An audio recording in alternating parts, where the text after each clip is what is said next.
Hello sir, my name is Sushmita Singh. मैं मास com की student हूँ। सर, पिछले 15 साल से बीजेपी का कब्जा रहा है एमसीडी पे, और आम आदमी पार्टी भी सर दिल्ली में अभी सरकार में है, दूसरी बार चुन के आई है। तो सर, आप अपने आप को कहाँ देखते हैं? आप उनसे कैसे कितना कम्पीट कर पा ये रहे हैं? आया सबसे रेलेवेंट सवाल। पहले हरुण जी आपसे शुरू करते हैं और उसके बाद फिर आप। हाँ, देखिए, जब तक दिल्ली में कांग्रेस की सरकार रही, हमारी कोशिश ये थी कि दिल्ली के लोगों को सुविधाएं मिले। हम लड़ाई नहीं लड़ते थे, एलजी के यहाँ जाके धरना नहीं देते थे। मैं आपको एक उदाहरण बताऊं, कई मर्तबा डिफरेंसेस लेफ्टिनेंट गवर्नर के ओपिनियन के साथ होते थे, लेकिन जब हम पूरी कैबिनेट बाहर निकलती थी तो शीला जी हमेशा कहा करती थी कि बहुत अच्छे माहौल में बात हुई और हम कर रहे हैं। क्योंकि जब तक आप एक दूसरे से डायलॉग नहीं करोगे, यहाँ कन्फ्रंटेशन की सरकार है कि उनका काम ही यह है कि ये बताना कि झगड़ा हो गया और मैं लड़ रहा हूँ, मैं आपके लिए लड़ रहा हूँ। तो उस वजह से जो दिल्ली का विकास था, या दिल्ली में 15 साल कॉरपोरेशन थी, हम भी सरकार में थे, लेकिन उस समय आपने कभी नहीं देखा होगा कि सफाई कर्मचारी हड़ताल पे चले गए, गलियों में कूड़ा फेंक दिया गया, क्योंकि हमारी कोशिश थी कि दिल्ली के लोगों को बेस्ट सुविधाएं दी जाएं, दिल्ली के लिए जो बेहतर किया जाए वो किया जाए।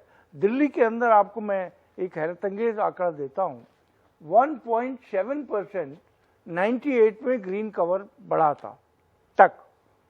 हमारे टाइम में वो बढ़कर हो गया था 21.8, आज है 23।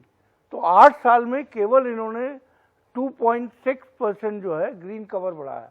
और अगर आपको याद होगा, हम लोग जब अभियान करते थे, ग्रीन कवर इसलिए बढ़ाते थे कि ताकि पॉल्यूशन ना हो। और जहां तक जो आपने कही कि ये कन्फ्रंटेशन से तो मुद्दों को भटकाया जाता है, कन्फ्रंटेशन से पोस्टर निकाले जाते हैं, कन्फ्रंटेशन से एलजी के ड्राइंग रूम में लेटे हुए मुख्यमंत्री दिखाई देते हैं। तो ये एक नए तरह की जो राजनीति करने आए थे, जिसने आज दिल्ली का यह हाल कर दिया है, चाहे वो बीजेपी हो चाहे आम आदमी पार्टी हो। ठीक, केवल अगर इनको सांप्रदायिकता का इस्तेमाल करना है वो करेंगे। दिल्ली एक ऐसा शहर है जिसको हम कहते थे कि दिल्ली की गंगा जमनी तहजीब, आज जिस तरीके से जमुना पार में हमारे मुसलमान हिंदू भाई मारे गए, अरविंद केजरीवाल ने एक लफ्ज नहीं बोला, और भारतीय जनता पार्टी ने जिन्होंने इन दंगों को भड़काया था उनको बाकायदगी के साथ ऑनर किया।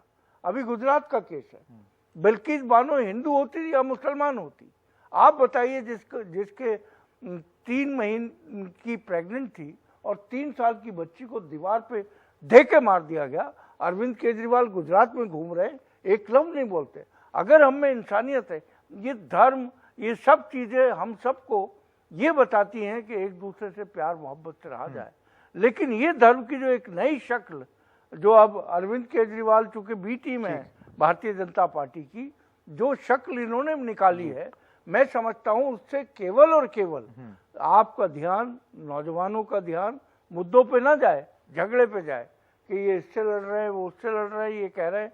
जो अभी अनिल जी ने बात कही, नौजवान बच्चे चौराहों पे खड़े कर दिए गए अरविंद केजरीवाल के फोटो लेके, 700 रुपए देके।